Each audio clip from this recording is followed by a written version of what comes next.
How sir? are you, man? I'm great, man. Thank you so much, firstly, for agreeing to do this podcast. Thank you for having me. Yeah, just to give you a bit of background, a few years ago, I was kind of like flicking through some magazines and stuff. I'm preliminarily a drummer, so I Okay, play for Carnival Cruise Lines, okay, and so we came off the ship this time last year. But a few years ago, I was reading magazines with elite music professionals like yourself, and most of what they were talking about was just like gear or what strings you were using on the last tour, and so I kind of wanted to know more about like how you got there, and kind of what your advice would be to people who want to get into the industry and do similar things. So that's where the podcast started, and I've okay. been lucky enough. I've had people have been very kind with their time, so thank you so much for your time. Man, I'm honored, honestly. How I've have you been? been great, man. Just staying healthy, doing music when I can, spending time with the family and my dog, you know. Yeah.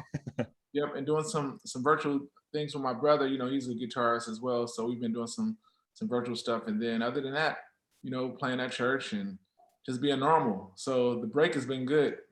Yeah, I'm sure because you're so busy on tours. Sometimes I can imagine you're away for quite a long time. Yeah, like no, it's been an amazing ride, but like a lot of times it's overwhelming. I mean, because it's not like you can be on tour. I'm like, I'm gonna take a 2 week vacation. It doesn't work like that, so Yeah, yeah, yeah. they don't. It's the same with the ships. They don't really. I think you only go home on compassionate grounds. So if Wow. if someone passes away or something, so Yeah, yeah, yeah. you're very it's a very structured. You start here and you end here. Exactly. Yep. So why don't we dive straight in and tell me kind of you've got such an incredible, like varied, vast career. I'd love to know how you first started and to how you got to the kind of level that you're at right now. Well, actually, so when I was young, a long time ago, uh, so I grew up playing in church. Like I grew up as a drummer. Actually, that was my first instrument, and then switched over to bass as a teenager, and started learning some stuff pretty fast or whatever, just like learning church stuff or whatever. So honestly, I didn't expect this. Like this wasn't in my peripheral. Like, okay, I want to learn how to play bass so I can just travel the world. Because I come from a musical family, so everybody in my family, musically inclined. And for the most part, my mom sang and played keys. My dad played bass, drums, and guitar. He sang, and my cousins they sing. My aunts they have a gospel group. So it actually chose me. Yeah. So the more I played, some people got in my ears like, yo, man, like Sheila E is having an audition, man. You should really go check it out. And I was like, Sheila E, and this is big Sheila E when she's doing Glamorous Life, Love Bazaar, where not saying that she's not relevant. I'm not saying that at all, but I mean, careers, they go here, then it's like, but I mean, she has fans for life, so she'll be able to play until she doesn't want to play anymore. So I just mean like when she's on the radio all the time. So people like, you should, come audition. I'm like, I don't know about that. So some people was like, yo, man, you can definitely get that gig. So I go to the audition, and when I tell you the audition was nuts, I'm talking about it was like a cattle call of musicians that I've seen on TV, like Arsenio Hall, Late Night, and Jay Leno. I'm like, I'm never getting a gig over that guy. You know what I mean? Um, but I learned something that day that pretty much has carried me through my career. So what happened was some people brought some stuff to my attention because I'm kind of intimidated, just because of the arsenal that people are coming in there with. And so um, after I heard about 5 bass players, I'm like, yeah, I shouldn't even go in because like people are going nuts. They just like, whoa, whoa, whoa, going crazy. And so somebody made a good comment. He said, okay, so what are you hearing? I'm like, I'm hearing dudes in there killing. And like, okay, do you hear anybody playing pocket? I was like, nah, do that. That's gonna set you apart. And so I'm like, okay. And so literally I went in with that mindset, and like it got to a point where she wouldn't let any other bass players come in the room. So that was the start, you know what I mean? So end up getting that gig. And from there, it's pretty much, you know, the whole networking thing. Like you might be on a gig and you know, maybe an opening band or somebody, maybe you're opening for someone. And they're like, yo, man, it's like, hey, where you from? I'm from Oakland, man. So hey, let's exchange numbers, man. I would love to get you on the hit with me, you know. So it's really been like that kind of stuff. Like, yo, man, what are you doing from this date to this date? Like I'm pretty open. Like, you want to do this gig? Cool. So in all actuality, I would say my whole career, which has been like Sheila, he was 92, so it's going on 30 years. So like I've probably done 3, 4 auditions at the most. Everything else has been like yo, we saw what you did on this tour, we love to have you type of thing. You know what I mean? So I it's mean, been there's no better like commendation for you than that, right? yeah. I mean, it's like, you know, that takes a lot of the pressure off, you know, when it's like, okay, here's the music, learn it. As opposed to like, okay, you're going up against that guy, that guy, that guy, that guy. Because now a lot of times you go in and you kind of take yourself out of your own element because you don't know what the artist is looking for. So you might feel like, okay, they're looking for a certain look, they're looking for a vibe, whatever. So you might go in there and just trying to vibe out like super hard. And maybe by you trying to vibe so hard, the the musicianship suffers because like, you know, the more you move, it's like you're not going to be as clean as if you're just focusing on playing, you know what I mean? Yeah. So yeah, so um that's, I mean, that's pretty much been my whole journey, just like, you know, call after call after call, thank God, you know. Well, what I absolutely love about that story is that I have a similar experience. Actually, we were with Carnival Cruise Lines, this contract just gone. And we actually were very lucky to have Victor Wooten come in and do like a workshop with us. And I've had this experience before as well, where kind of people went up, and because we play electronic kits with the ship so that they can kind of like control noise and like keep everything kind of contained to each room, which is great. And we use the best they've got.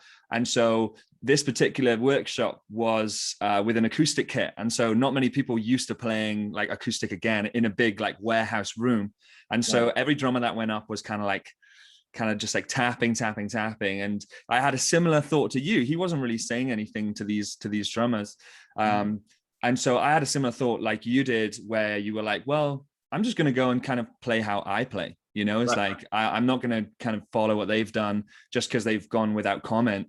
And I did. And he responded really well to that, you know, and I had a similar experience when I was auditioning, where a lot of the drummers, you saw one drummer go up and he was like chop central, and then the next drummer thought that that was what the auditioners wanted, so he just did that, even though that might not have been him, you know. And so that's why that story is so great, because you just went in and did you. Right. Yeah, and what that has done for me, and so this is something I don't know what your listeners are like, but this is something that I always try to convey to like the up and comings or whatever. It's like, so I think social media has been the biggest blessing and the biggest curse. And what I mean by that is like, you know, so the people that get the likes are the people that are just going nuts on their instrument, whatever their instrument is, whether you're a singer, which is, you know, your voice is your instrument. So, but what happens is like when real musical directors see this kind of stuff, they'll probably skip over you because they don't know if you can play a song or not. They know that you have the ability. And the reason I can say that, I mean, because like I put an all-female band together for will.i.am. So, you know, he kind of told me what he was looking for or whatever. I'm like, all right, cool. So, and this one drummer sits down, you know, I'm talking about, she was like, I mean, she has so much power. Like, I mean, not to play the sexist card or whatever, but like, if you turn your back, you'd have thought it was a man on drums. I mean, she just sat down and was like, you know, start going crazy. I was like, okay, because, you know, since I'm a bass player, bass and drums is the foundation for me. Right. So I'm like, okay, if I get a solid bass player and a solid drummer, I can build around that. So, and she just had like some facility, man. But when I pressed Pro Tools and like she had to play with the track, it was so bad. You know what I mean? And so I got so disappointed. And like she was one of the people that after the audition, she kept calling me like, did I get the gig? Did I get the gig? Did I get the gig? Whatever. And so I had to break it down to her. I said, you know what? I'm gonna do for you something that probably no one else has done. I'm like, your plan reminds me of like if I went to the most amazing seafood restaurant, but I only ordered dessert. You know? I'm like, because, and I have a sweet tooth, so I love sweets. You know what I mean? So, but there's no substance to that. You know what I mean? So I'm like the facility, you have that, like your chops and everything are great, but you have to go back to the basics. You have to learn how to play with a click because like every time you try to do a fill, you left it so far, and I know you felt it because like your eyes tightened up every time you did. It's like, you know what I mean? So it's Mm. like, so that's the kind of stuff that you have to work on. And so for me, the very first tour, like I shouldn't say the first tour that I did, the first arena tour that I did was with Tevin Campbell in 1994. We opened up for Babyface and Boyz II Men. And the reason people call me Pik Funk because I play with a pick. And Chucky Booker was the music director, so he's a bass player too. So he just let me do whatever I wanted to do. He's like, yo, it's funky, dog, it's funky, dog, it's funky. And so the guy from Babyface band, they saw I was young. So Reggie Hamilton, remember that name? He's like, man, I thank him to this day because he spoke something to me that I had no idea. He's like, yo, man, there's a difference between church, club, theater, ballroom, arena, stadium. You have to approach them all differently, you know? And so you're out here, you know, doing a lot of stuff that's not translating.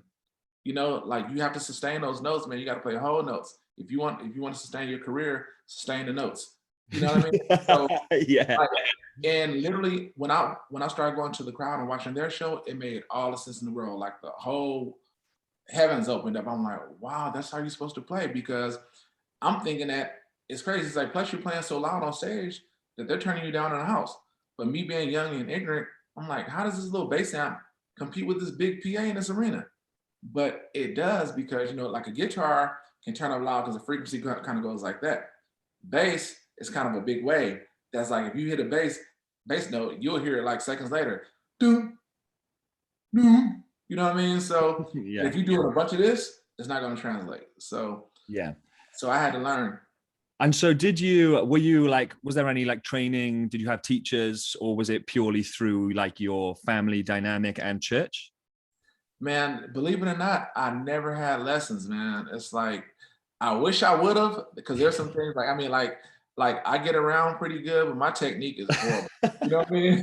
It's like because you like when I watch, you know, some of the cast, you know, like Braylon Lacey, for instance. I don't know if you hip to him, guy from Texas, bad dude, but it's like everything is so perfect, finger per fret or whatever, you know, like so. Everyone, I mean, it sounds like this, but it's like his fingers just going. You know what I mean? And so you know, Yeah.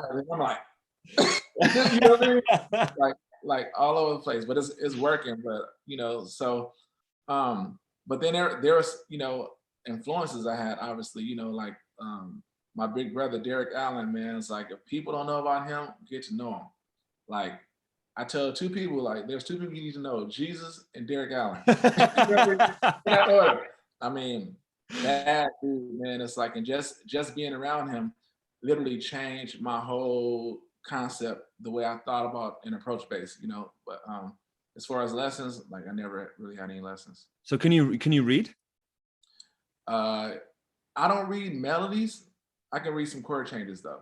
Okay, So so you know your process for say the Justin Timberlake 2020 tour, they come to you and approach you. What is your process for learning like that wealth of material?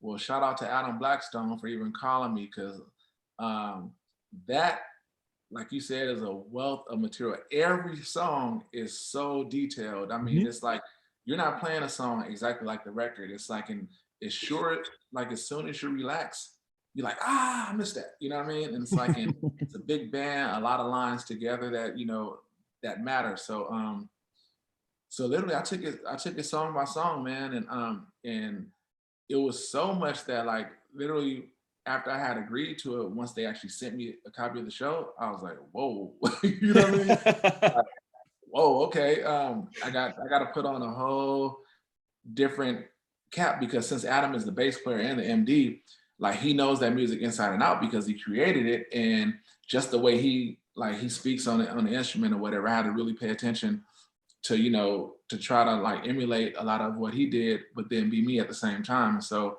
um So literally it's like, it's one of those things like song by song and pick it apart. Just gotta listen over and over again because they were already on tour when I got the gig. You know, Really? so, yeah. So I want to say they had been out for about a good 9 months, maybe already. So that's a little added pressure because it's like I'm kind of coming in disrupting, you know, what they already had going because not only is he the bass player, he's the MD. So even though they had Daniel Jones take over for the MD, can't even talk right now, the MD seat. That so I was just coming in to play bass or whatever, but Justin really leaned on Adam a lot. So I had to be really, really, you know, mindful of like, you know, okay, since he really leans on the bass, I got to make sure I'm solid. So, and I didn't rehearse with Justin like at all. So it was kind of like, okay, we're up and running. So we're gonna fly you out to Miami to look at 2 shows just so you can see the staging and see where you're supposed to be at what time or whatever. And like, okay, now go. You know what I mean? So it was kind of like that. And That what's is funny, incredible. yeah, like so. I mean, it's one like I said, it's one thing if you know you get a chance to rehearse, but since I didn't, I was just like, you know, the first show, I was like, because there's so much information, so I'm like, you know, like just paying attention, like okay, song by song, don't look towards the next song because you'll miss something. So after the first show, Justin literally waited for me in the hallway, you know, and so he was like, "Yo, man, you killed it." I was like, "Oh, thanks, man." He's like, "I got one request." I'm like, "What's that?" Smile. And I was like, I said, "Oh, dude, like, I mean, I was thinking so much the whole show." And he's like, he said, "I can see that, and I totally understand." He said, "Just so you know, like, even though my name is on the ticket, we're all artists or whatever." And it's like, you know, so I want to invite the crowd to our party or whatever. It's like, if you make a mistake, who cares? We all make mistakes. I just want you to have fun. And so, like, literally that first show, like, any stress that I had, he was just like, "No, take that out of here, man." It's like, you know, we're gonna have fun. It'll be a great tour. And from that point, it was just like so much fun. I mean, not to put all my business out there, but that's the first tour of my whole career. My last show, I cried. You know, I was like literally like trying to stay away from everybody because I don't want people to see me crying type of thing or whatever. So that was an amazing tour for sure. Yeah. And like I've seen performances from him, and it's not just like you stand there and he sings and then the audience reacts. It is like a show, isn't it? Right. And so Absolutely. I can only imagine how like what that would have been like. And like you said, how did you get around the fact that you wanted to do the songs justice, but you also wanted to be yourself? How did you navigate that? So it's almost like it happens over shows or whatever, because like initially you want to come in and be solid, you know what I mean? Because you don't want to come in, you know, I'm never going to overplay anyway, just because, you know, that's not who I am as a player. But you know, get everybody used to your feel first of all, because like me and Adam have 2 totally different feels or whatever. So I wanted to make sure that everybody was comfortable with, you know, what I was doing initially. And then, you know, then I would take some chances here and there or whatever. And it's like, you know, but I mean that's pretty much my process or whatever. But I'm never gonna overplay. You know, I'm always gonna make sure that I'm super solid. So, you know, that's the way I approach Yeah. it. And I guess, like you said, the more you play, the more yourself will naturally come out anyway, I guess. Right, right. But Yeah. I just like, I can't get my head, like, how many songs were on that? Because I'm sure he would have played some of his earlier records as well, right? Right. I want to say that tour. I mean, initially that show was almost 3 hours long, and so you know, man, I don't want to lie, man. I know it was like in the 40s. You know, what I mean, it was a lot of music.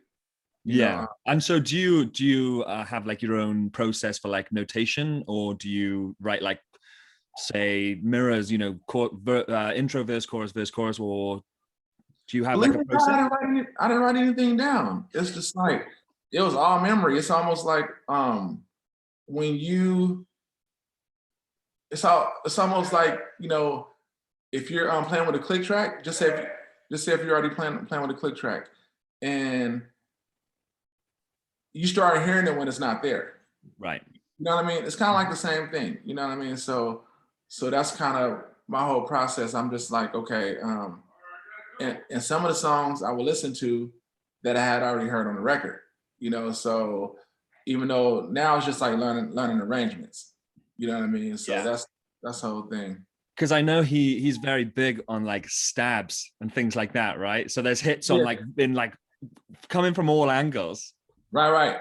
Yeah, but the cool thing about it is like a lot of that stuff, you know, like Adam thinks like a producer is at the same time. So it's like stuff is coming up, you hear a slate in your ear, you know, like stab, 2, 3. Wow. You know what I mean? It's like so if you're forgetting something, you know, a lot of times it'll be a slate in there to remind you, you know what I mean? Oh, okay. That's probably very useful in situations like that. Oh, absolutely. Like literally like when, especially if you see like a big pause, like, you know what I mean? And it's like everybody's thinking like, how did you guys catch when to come back in? Because we got a count out here. You know what I mean? Yeah. So Yeah. because Yeah. think about like 15 people guessing. You know what I mean? That would be a train wreck. You know, you know what I mean? Yeah. So yeah. And so I'm guessing that tour was incredible, but you've also done tours with other like monumental people as well, like Janet Jackson. How did that come about? Another thing through Adam, actually, man. So it's funny, man, because I actually grew up like on that Minneapolis sound.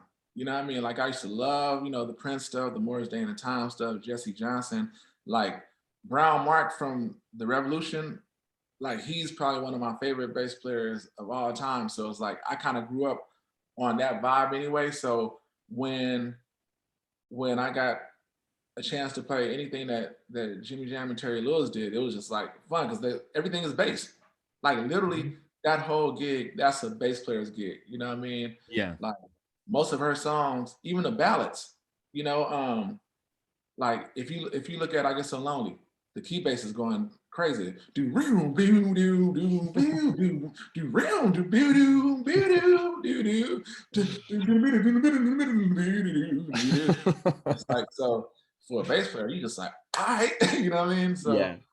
yeah, Well, but for you, it must be incredible because you, like you said, you get to play just these amazing parts, you know? So it's like yeah, you know, because sometimes I'm sure you'll know as well, is sometimes like mid whatever it is, there's always going to be like a slight lull between, you know, the start is so amazing and then the end you're almost there, but then at the middle, so for us, you know, it might be like 5 months into the contract, you know, on a Tuesday night, you might have to just find some extra energy from somewhere.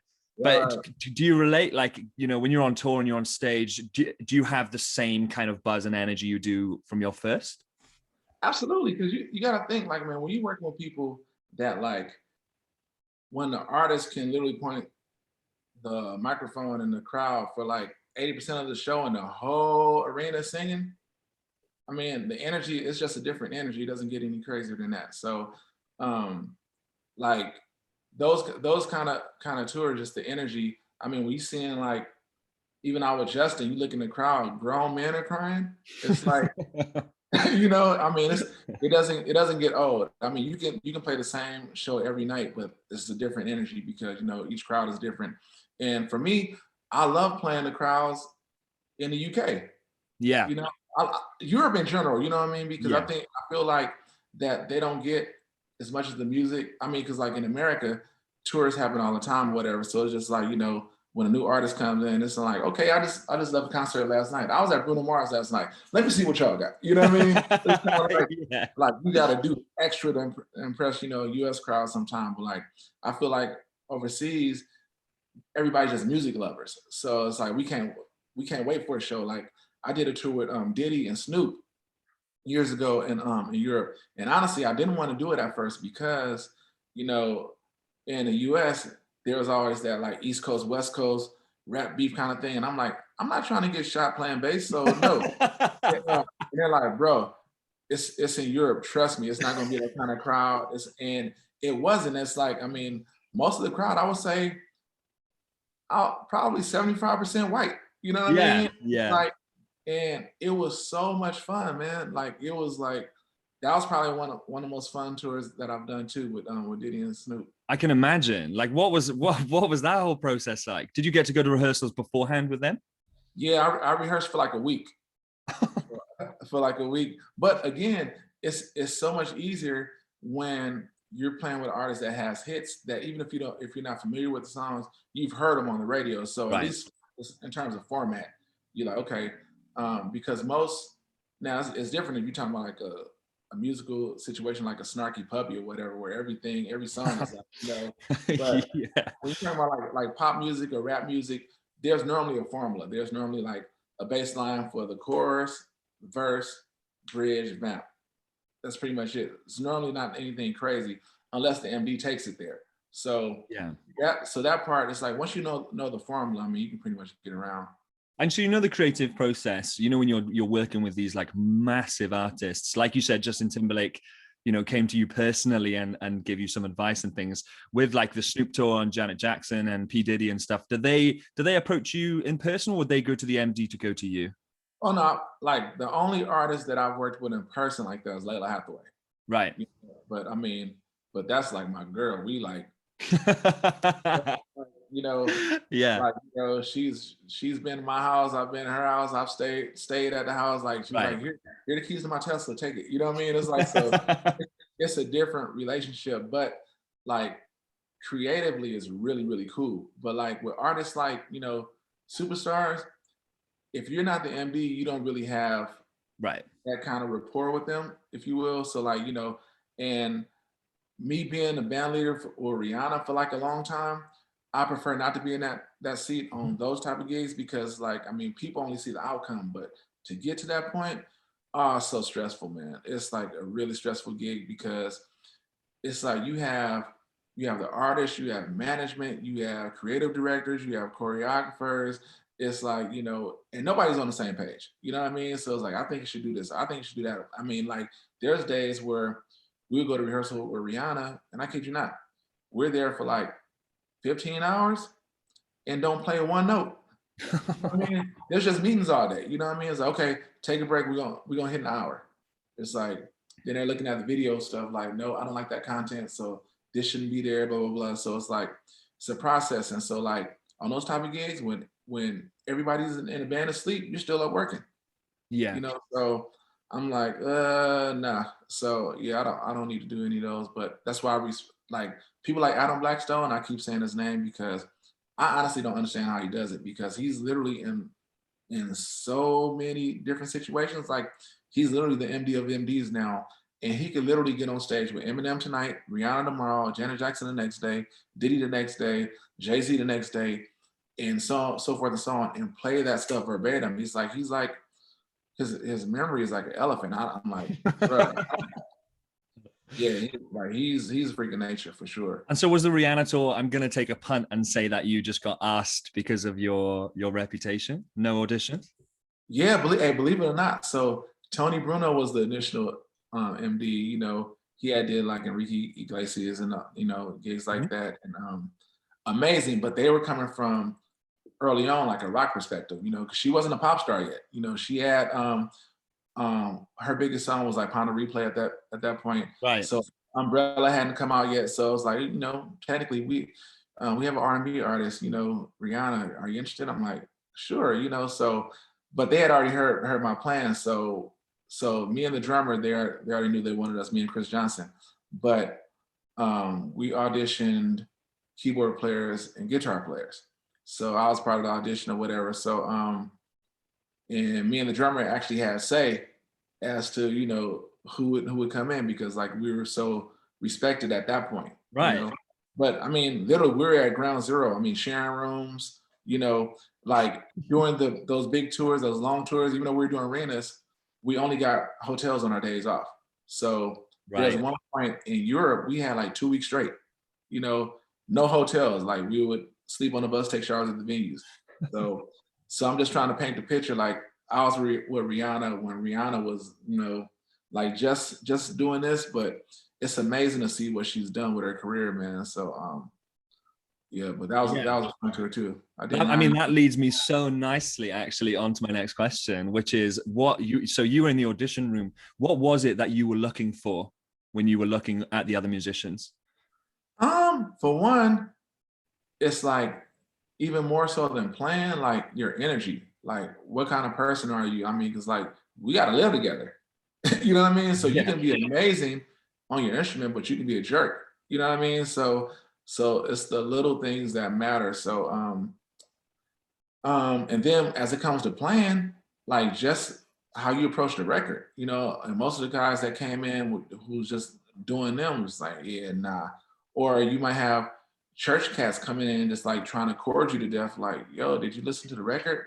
Or like, for instance, so um the records weren't out yet, but we were having people play like Umbrella, Shut Up and Drive, and that kind of stuff. And you would get the music like ahead of time, like, okay, we're gonna have you play 3 songs at the audition. And the fact that Shut Up and Drive is distortion guitar and you show up with a hollow body, you know what I mean? It's like common sense kind of stuff. You know what I mean? So it's almost like if if I'm coming on a gig, just say after a Pino Palladino type of situation, and I know that he played a P bass, why would I go bring a 6-string Mike Tobias design? You know what I mean? It just doesn't make sense. So it's like you gotta literally look at what the gig is sonically and try to be that. You know what I mean? So it's just little stuff, man. And I know everybody is not great at programming. I don't feel like I'm great at programming either. Like when I say great at it, I mean like listen to ISOs of the record and go in and get those frequencies to where it's spot on. Now there's been times I'm like, okay, I like this one. But then there's other times I'm like, Adam, help. You know what I mean? So, but with guitar players, I mean, but there are certain songs that had key bass that I actually played bass on because the bass felt better. You know what I Yeah. mean? But yeah, so looking at other musicians for in auditions, you looking at vibe, you know, like I mean, how you look on stage, how you're sounding, you know what I mean? It's like and you put something in like, ooh, yeah, you know, I mean, as long as it feels good. It's not even about the facility. It's like, you know, quality over quantity. You know, Yeah. so Yeah. And so did you find, ironically, that some people would come unprepared? absolutely. Absolutely. And I know people like that personally because they're so good and their ears are so big that they feel like they don't have to do the work.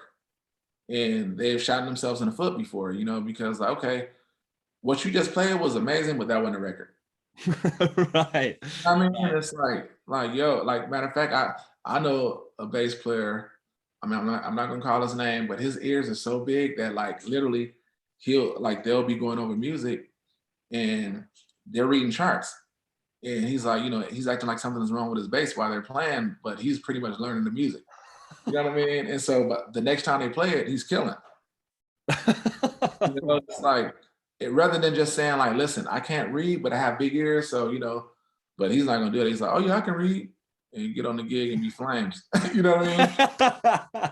Uh, Yeah, I mean, like, because that just seems like wild at my level, you know, where you read everything, you know, and things like that to think. And if I was ever offered an audition, I would probably like, if anything, I would over prepare. I'd probably overthink it. You know what I all mean? right. Yeah, I mean, and it's like the thing about it is like, since you already have the eyes, the ears should come if they're already there. You know what I mean? Because like at that point, it's almost like I would just think because like I said, I'm not a great reader, but I would think that if once you read music, even when the charts aren't there, you can kind of see it in your head. You know what I mean? Like okay, all right, here's that. You know, all right, now go to 16ths. You know what I mean? It's like okay, now quarter notes on a hat. You know what I mean? That kind of stuff. So Yeah, um, and it's like you said, you know, you that like you know, pop music, most of the music that I play and probably that you will play is like it's very structured, you know. right. So it's not going to be verse bridge, like Mhm. you know, it's going to follow a pretty set structure. So even if you don't know it, it's going to be fairly easy to navigate, right? Right. Yep. For sure. And so, what do you look for? Obviously, drums and bass are like the whole glue for pretty much every band ever. What Right. do you look for in a really good drummer?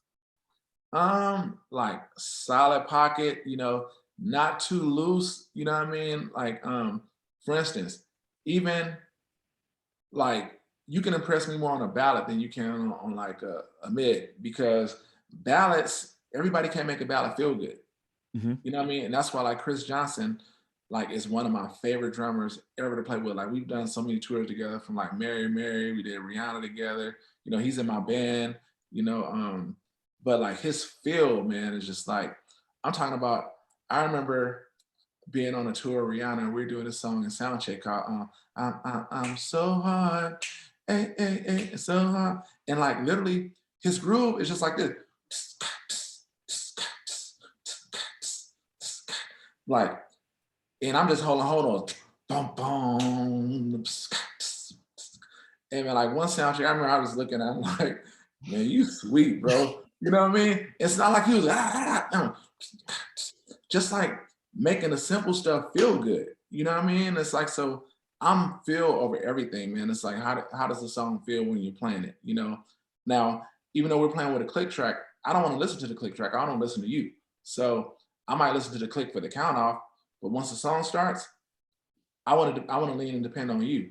You know what I mean? So like, do you play on top? Do you play behind? I mean, are you right on it? You know, so I mean, just that kind of stuff. And if you have facility and your placement is good, I mean, I like that too. But I'd rather, you know, have somebody that can make the song feel good, like a Quest Love, for instance. You know, like Quest, since he's a producer, that's how he approaches drums. You know what I mean? So, um, yeah. So I mean, I don't know if that answers the question. You Yeah, know, no, that's a great answer. And so, what for you as a bassist? Because I know it's probably very similar. You want a bassist that's going to lock in with you and someone with great feel and things like that. How do you work on those sorts of things from a bass perspective? Well, for one, the first thing I work on is my tone. I try to make sure that that's my thumbprint. So like my tone has to be amazing because like whatever I play, I need you to hear it. I need you to understand it.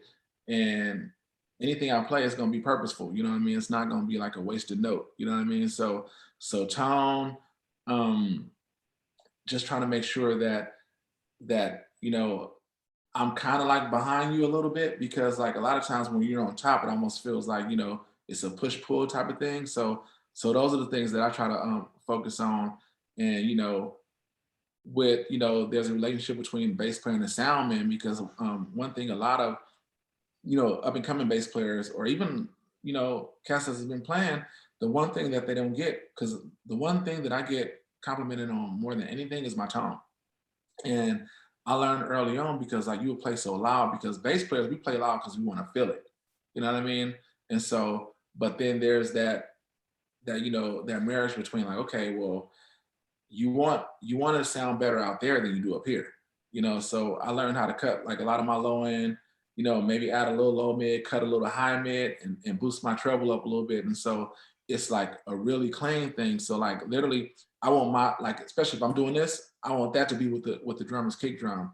Like almost like, okay, are you playing the kick drum on your thumb? You know what I mean? Because I just wanted to be like, even if we're doing something like boom, ba boom, boom, boom, ba boom, ba boom. You know what I mean? Just like make sure that so like bass and drums have to be in sync. Almost like, okay, are they playing live? You know what I mean? Are they live? You Yeah. know what I mean? Yeah. So And so do you work on, rhythmically? Obviously, bass is an incredibly rhythmic instrument as well. Do you work on like working through the different like the table of time and things like that? you know what? I used to do stuff, man, but like, I mean, I feel bad saying I can't tell you last time I picked up my bass in practice. It's like, man, and I'm gonna tell you the reason though, because and this is horrible. So I hope everybody deletes what I'm about to say, because like I realized that when I used to really shed a lot, everything that I practiced on, I couldn't use. You know what I mean? It's like because I'm working on all this different stuff, and they're like, "Hey man, I don't translate. Like play the record, play the record, man. Make that record feel good." So I'm like, okay, so what am I wasting my time practicing for? So and then what I would do, like, because a lot of gigs I was getting called for early on, I was coming in after somebody. Maybe somebody got let go or had to do something else or whatever. So I don't want to get locked in to what they were doing. You know what I mean? It's like, especially, people come in doing their own thing. So the way I would learn music is I would get, I would find out what the songs are and the order that they're doing them in.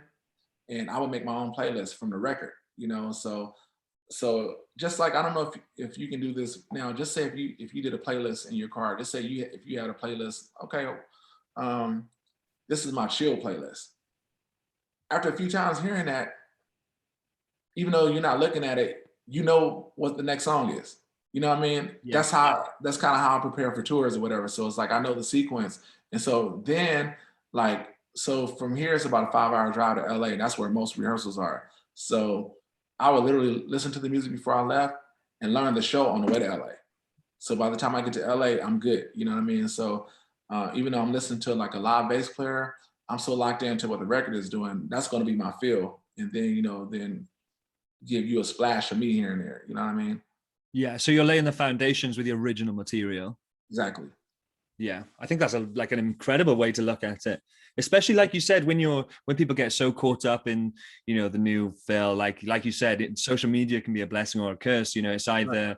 the things that get the most instant gratification and likes are as like the most you can fit into. Like if you just play groove for a minute, it won't get half the amount of views as if you can shed for a minute. You know? Yeah, but the same token, it's like it depends on what you're playing. Cause like the little kid Aaron the bassist, he's going nuts. You know what I mean? It's like this, I mean, he sounds like a grown man at 10 years old. Yeah. You know, and it's like, and he has some facility, but the stuff that he's posting is like the stink face groove stuff, you know, just like the ghost notes or whatever.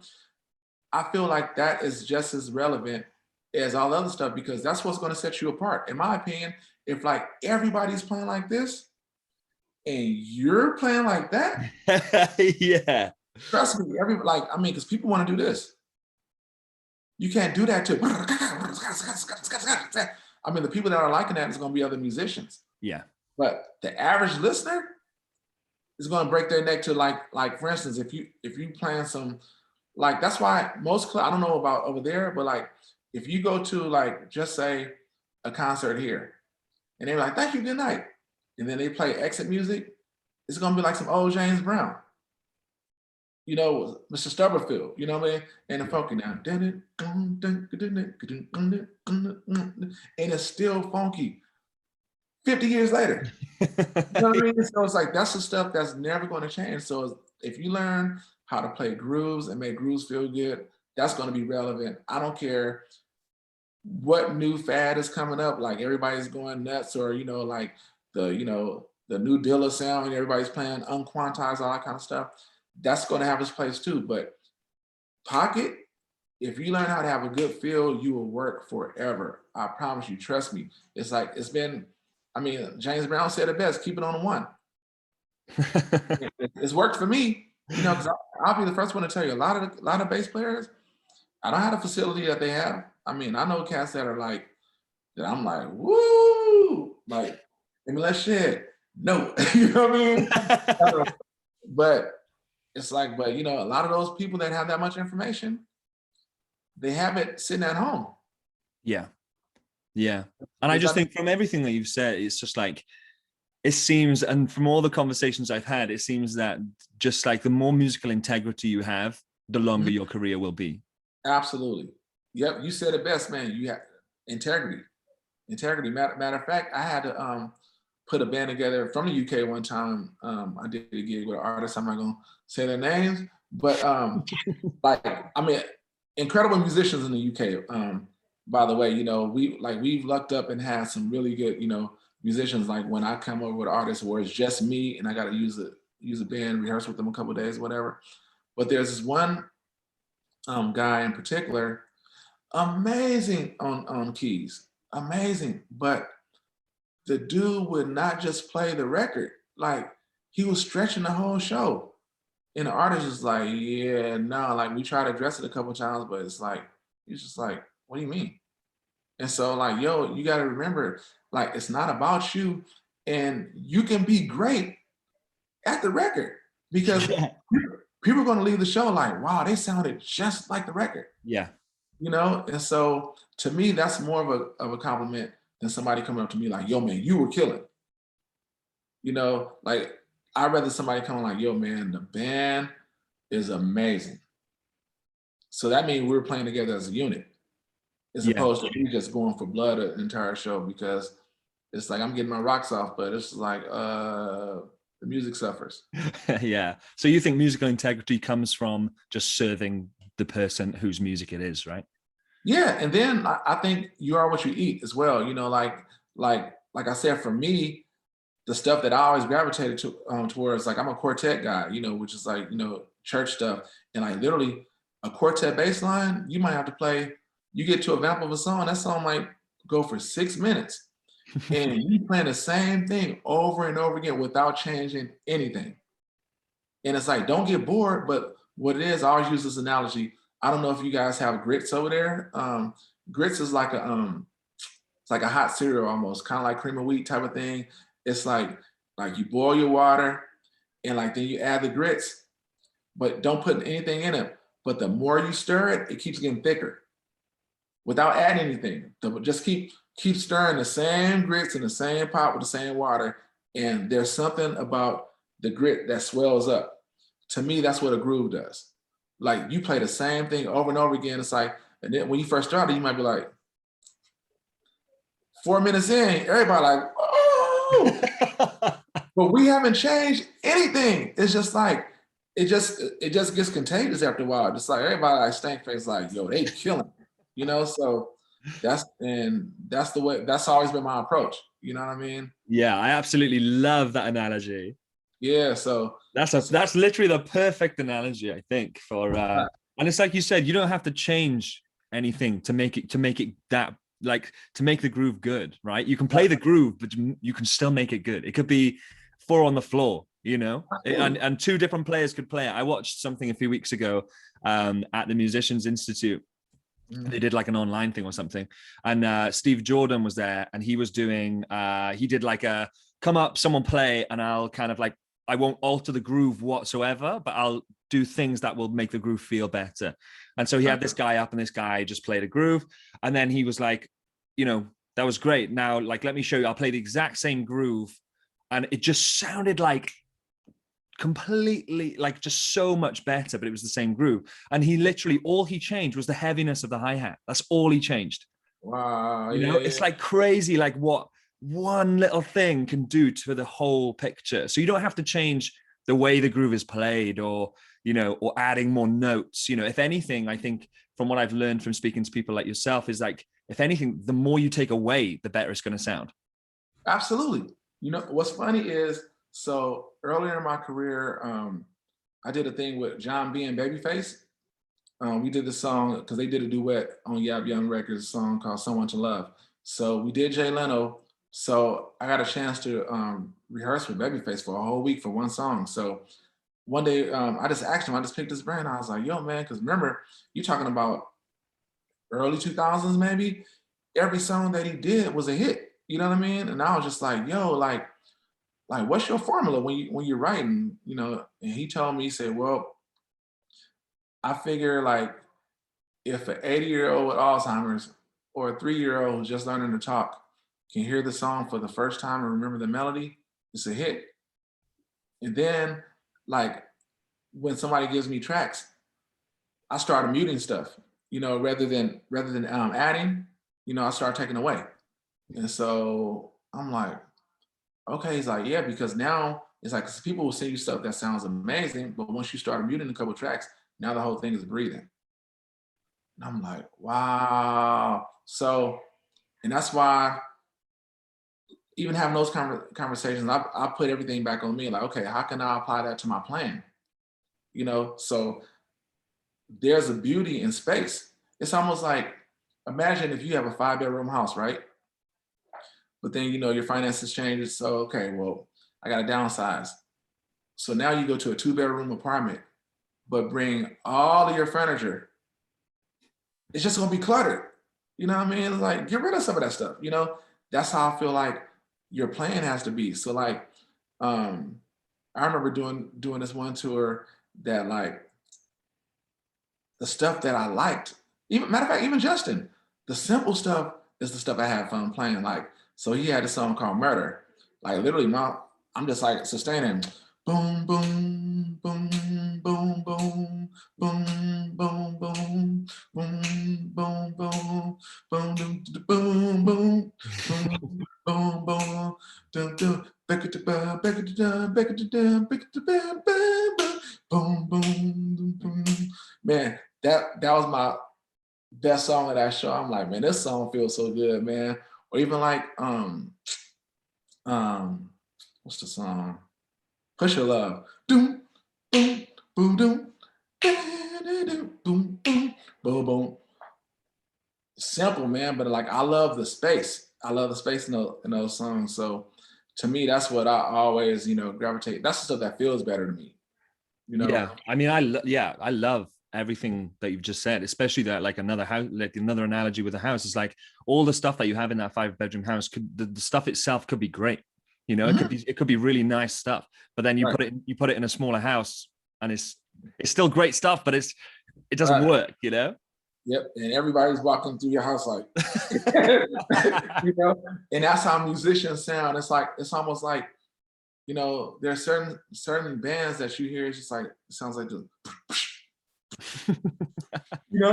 it's like, y'all sound like y'all fighting, man. It's like, like it's almost like, some people like, I did this, nobody knew where the one was but me. I'm like, okay, but everybody lost. Yeah. Because you did a feel that you lost everybody, but you knew where the one was, and everybody, like, come on, man, it's not making sense. Okay, you won. Your meat is better than everybody's. Now what? Yeah. What I mean? Like, we're a band, man. One band, one sound. So another thing that Steve Jordan said in this thing, or I think it was him or someone else, I can't remember, but they said, from a drumming perspective and from a rhythm perspective, if you aren't getting the people to like dance or move or feel something, you're not doing your job right. So you have to find, he'd say when he would do like, live gigs and stuff and no one will be moving, he'd be like, what is it that it is? We have that control, Yeah. And I think like, drummers and bassists kind of underestimate the control they have over that, because guitar and keys, and vocals, they're kind of the top melody lines. They can kind of go and do what they want, but the bass and drums kind of stay where they are, right? And they're the ones that make people move. Because like with bass and drums, like everybody, like for instance, just take a Justin song, Rock Your Body. Doom, doom, boom. It's like, so like there's a part of the song where everything drops out except bass and drums, right? Yeah. But if you take the same song, let everything else play and the bass and drums drop out, that's weird. Yeah. You know what I mean? It's like, I mean, we're the glue. So yeah, I think that if people just realize that, like, okay, we can't build this house on sinking sand. So it's like so the foundation based around. Now I'm not discouraging anybody from getting facility and shedding and just getting your vocabulary, getting more information. Not trying to discourage that, but I'm saying like make sure that you have the foundation first. And it's cool to be able to go different places, but it's also cooler to have the restraint to not do it. Like I tell people like, yo, go do your record. Like do a solo record, get all that out of your system, let the world know that you are an amazing, whatever it is that you're trying to do. But if you're trying to be, on a big stage playing with like a big artist, you got to learn how to respect the music. Like there's a Christian-based book by Rick Warren. It's called A Purpose-Driven Life. I tell everybody about this book, and like literally the first line in the book says it's not about you. You can close it at that point. To me, if you can get that concept, like, it's not about me, it's about the bigger picture, whatever. It's like, I mean, you're gonna be amazing. And I figure like, and that goes even in your other relationships, it's like, yo, it's not about me. And it's like, if I can make everybody around me better, it's like life is gonna be amazing. And that's what I want to leave like with, when I leave this earth or whatever, I want to know that I left the earth better than it was when I got here. Yeah. People can be like, yo, I met that dude, he was amazing. You know what I mean? That's more important than my I can't even talk musicianship. That's more important to me, like to people to know that I'm a great person over a great musician. Now, if you think I'm a great musician, that's cool too, but I'm trying to be a good dude. That's the important thing. Well, I can definitely confirm you are a great guy. Thank you, man. I appreciate that. Likewise, man. And so and again, you're the perfect podcast interviewee. You've led me perfectly on to my next point. How do you balance? Because I know, when you're young, you don't have ties, you don't have commitments. You can go on, a 15-month tour if you want to. How do you start to balance that when you have a family and then you're also still working in that line? Well, I think that this isn't for everybody, and I feel like every woman can't be married to a musician because it's like there are times that you're gonna be gone for a long time, and there's times that it's like okay, maybe you're gonna have trust issues and all that kind of stuff. So you have to know like okay, family first, family over everything. So me and my family, we talk all day, every day. It's like before a show, after a show. We FaceTime. Before there was FaceTime, we would Skype. That kind of stuff. And it's my job, but I was still like, just say for instance, one time I had to do like 6 days in Paris. I flew my wife out, because I'm not gonna fly her out for like a one-off because it's too expensive. And then most tours don't want your family on tour buses because of liability, that type of thing. If anything happens, whatever. So whenever I have at least 4 days off, if my wife has the time off, I'll fly her out. Like one time I flew her in like a couple days early and paid for like some tours for her going before I got there, type of thing. And it's just making sure that we're good and still date. You know what I mean? Yeah. It's like you still gotta, make sure that you do little things like I mean, I've been married a long time though, bro. It's like it'll be 27 years in a couple weeks. Wow. People don't get that much time for murder, bro. That's my age. That's how long I've been on this planet. Oh wow, yep. May 7th makes 27 years, man. So yeah, so it's just Congrats, like man. yeah, just and I'm not going to tell anybody that it's been easy. It's like I mean we've had some good patches, we had some patches. So I'm like I don't know about this, So, but I'm glad that that we made the choice to to figure it out because like the older you get, it gets easier.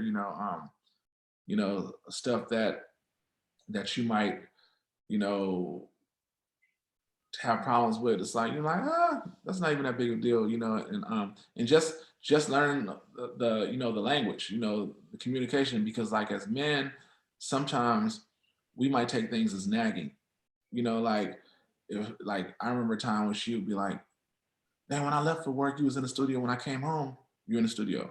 It's like so you come off tour to work here. And I'm like, leave me alone, I'm a musician, But it's like, so now to most, it's like, oh my gosh, she's nagging me. I'm not in the club, I'm not in the streets, I'm at home, and she's nagging me for being at home. But I had to realize that all that's saying is spend some time with me. Yeah. And so once you actually grow up and mature and realize that kind of stuff, it gets easier. And then it's like, and people got to have conversation. You got to have the simple stuff like, okay, are you happy? It's like, I mean, is there anything we need to talk about? Because a lot of times, things happen because communication breaks down. But you got to make sure that even with kids, like I mean, because one time my son, he had an issue, like with me being gone, because and I didn't know. I'm thinking like, okay, this kid is spoiled rotten. He had 2 cars before he could even drive. He didn't even have a license. But I'm just spoiling the kid. Everything, he wanted, I got for him. He wanted a basketball court. I got it. Yeah. So one time I was like, yo, man, you want to go look at, I literally just come home from tour. Like, yo, man, you want to go, to sporting goods store? Like, he was like, I just want a father. Like, it's like, are you kidding me? It's like, but I'm thinking that, every dollar I'm making, I'm sending home to make sure y'all get to live in this big house, it's like, and I might as well be on stage with stilettos on, you know what I mean? It's like, but I had to realize that the time is more important than any of that, Yeah. So that's why, like, and now, I mean, he's 26 years old, he's a cop, and we're super close, so, but, just learning, what's important and, just having those conversations, the hard conversations. So, it's a balance, but it's good.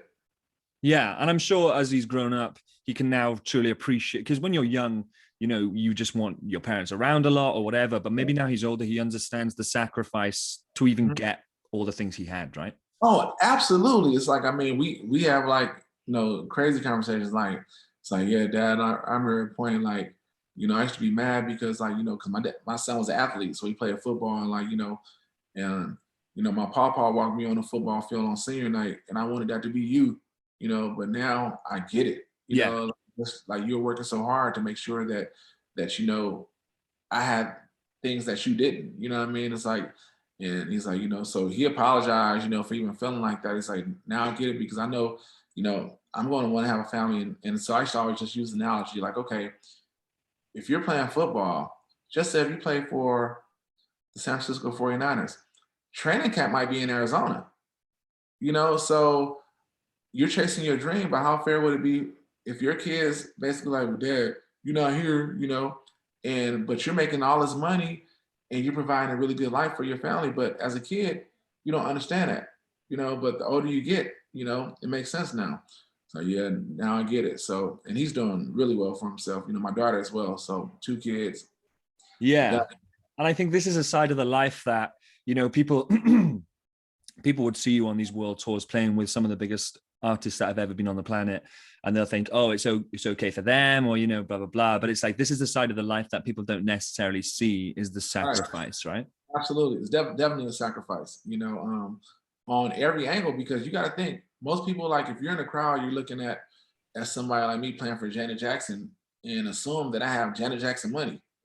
Like, no, you know what I mean? It's like, this is her career or whatever. It's like we do good for ourselves, but I mean, obviously, if you're the artist, I mean, you're doing really well. I mean, just like Rihanna's like worth $1 billion now. Yeah.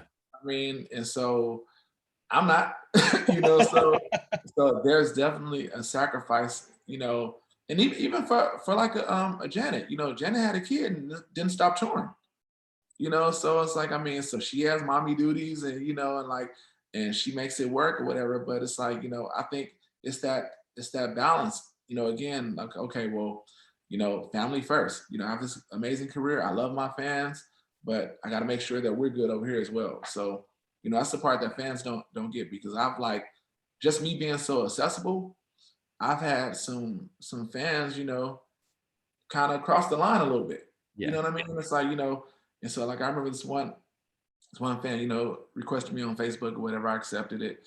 And that's when I was working a lot with Rihanna. And I would always be a little leery to accept certain people, like, because her real name is Robin Fenty. You know, Rihanna's her middle name, I didn't whatever. actually know that. Yeah, Robin Fenty is her name. That's why her perfume line is Fenty, you Right. know. So she has fans that are so much fans that their screen name might be like Dan Fenty, you know.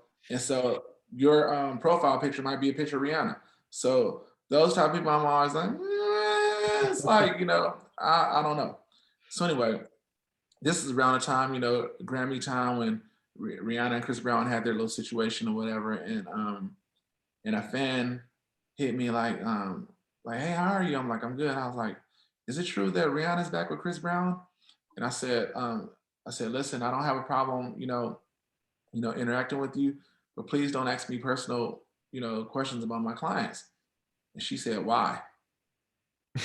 Then I just deleted her and blocked her. You know, I'm just like, you got to have, some privacy. You know, people have to, you know, be able to be normal, if you will. Yeah. So Yeah. Because if like, I think what they don't understand clearly is that if spoke on behalf, like we could lose our jobs, absolutely, and not even our jobs, our livelihood. Because Right. think about it like this, like, because we sign NDAs, before tours or whatever. So like, we can't discuss personal stuff. So if, just say, if I let somebody know something personal about Janet, and they fire me and sue me, just like all of your good stuff gets around just as well as the bad stuff. You know what I mean? So like, and people, like, the bad stuff will overshadow everything good that you've done your whole career. Like, do not hire that guy because he'll go to the tabloids on you, or he'll do this. Just like I felt horrible. I had a situation on the Janet tour with Qantas Airlines or whatever, and it's like, definitely racially motivated. You know, they Right. singled me out, and it was a thing or whatever. And so I complained, and so somebody hit me up about doing an interview about it. And so I did the interview, and next thing I know, it's like all the stuff gets posted. You know, Janet Jackson's a bass player. It's a picture of me and Janet together, whatever. And so I felt bad because it put her name in it. Right. And I wanted it to have I don't want it to have anything to do with her, but since I was with her, Eric Smith doesn't matter that much to the masses as much like, okay, Janet Jackson announced the story. You know what I mean? So, and that's why, you know, as musicians, we have to be really careful about, you know, how we act, you know, when we're on the road, even sometimes when we're not on the road, because we represent the brand. You know what I mean? The brand is always going to be bigger than us. So, you know, so that kind of stuff, and it goes back to what we said, like, how are you as a person? Because like, if you get into a bar fight in Ireland, you know, like nobody's going to say Eric Smith, you know, got into a bar fight last night. It's going to be like Justin Timberlake's bass player got into a bar fight. Right. You know, so that kind of stuff gets you sent home. So yeah, and I'm sure that's why they're very, very careful when they're selecting these musicians, because like you said, a lot of the time it's not based on, well, they're obviously you. I just think when you get to the level that you guys are playing at, everyone in the room can play. You know, everyone can play. It just depends on how they play it or kind of the type of person that they are. Because like you said, I think the recurring theme throughout this whole series and of all the time I've spent with, you know, elite level musicians is they say they'd rather, you know, I think Dua Lipa's drummer was saying most of the job on tour, you're in a bus. Like, so he's like the bus from the gig to the next gig. He's like, you only play the gig maybe like 2 hours a day. And the rest of that time you're with other people, you know? Absolutely. I've seen people want to kill each other. You know what I mean? It's like, there's certain things that you gotta avoid, you know, like, that's why, like, I mean, thank God I've never smoked weed, never did drugs, you know, I don't drink. And I realize I'm there to do a job. I go to my room and I have a ball, you know, like really I'm a loner, Netflix, you know? So, like, yeah. And I don't see my bass till I get to the stage because my tech carries my stuff. So, yeah. And it's, I mean, it's an amazing life for me, you know what I mean? Yeah. So, and so one last one before we finish is just one final. We've had so many bits, so many incredible bits of information and advice. But what would you kind of summarize your advice to be for anyone wanting to have a career as prolonged as yours? I would say, you know, be just as great, matter of fact, greater off your instrument as you are on it. You know that your personality, like your gift will make room for you, obviously, but you know, who you are as a person will go a lot further, because a lot of times people will call you just because the hang is so cool. Like, hey man, call Dan, bro. He's a cool cat, man. He can play, and we about to have a blast, bro. Like, and it's like, you know, because I'm funny. I'm always laughing, whatever. So people always think that like nobody's safe. Everybody knows that with me. Nobody's safe. It's like you call slip and be like, you know? So yeah, just like, you know, do the work, man. Like, do the work, you know, be great on your instrument and come prepared. It's like, that's what's going to separate you. Like when people like, yo, this dude sound like he been on a gig. Like preparation, preparation, preparation. Like do the work, and listen, and just know that you're not the greatest. There's going to be somebody better, but nobody can be better than you, or better at being you than you. You know what I mean? It's like, and just be true to who you are, man. It's like, and I feel like, you know, keep God first and everything else gonna come. You know, and I can honestly say that, you know, my career was definitely ordained by God, because for one, and the way stuff works over here, like you have a gazillion-dollar business, but artists are cheap. Management is cheap. They don't want to spend extra money to fly people in and put them up in hotels and all that kind of stuff when they can get people that are in LA or that are in New York or whatever. So I've never lived in either place, but I've constantly worked because, you know, they're like, okay, we want Eric, so we got to fly him in and put him up. And I know that's nothing but God, because there's a lot of really amazing musicians in LA that they can just like, okay, got a bass player here, call him. Like, no, we want E. So, I mean, that speaks volumes for me. You know, I know that nobody can do that but God, man. And plus, you know, like I remain humble and humility. I mean, that's another one, man. Humility will go so much further than your talent will. So, and like you said, at a certain point, audition, everybody can play. The reason that you're here in this room because somebody thought that you can play. So at that point, you know, you just gotta like listen, like, okay, I see that they're playing like this. I'm about to come left. And so, because I hear everybody outside just approaching the gig like this. And so when you just switch it up, it's like, woo, Ooh, it was a breath of fresh air, you know? Yeah. Thank you. That's what an incredible way to end. I just cannot thank you enough for your time. Thank you, man. I appreciate it.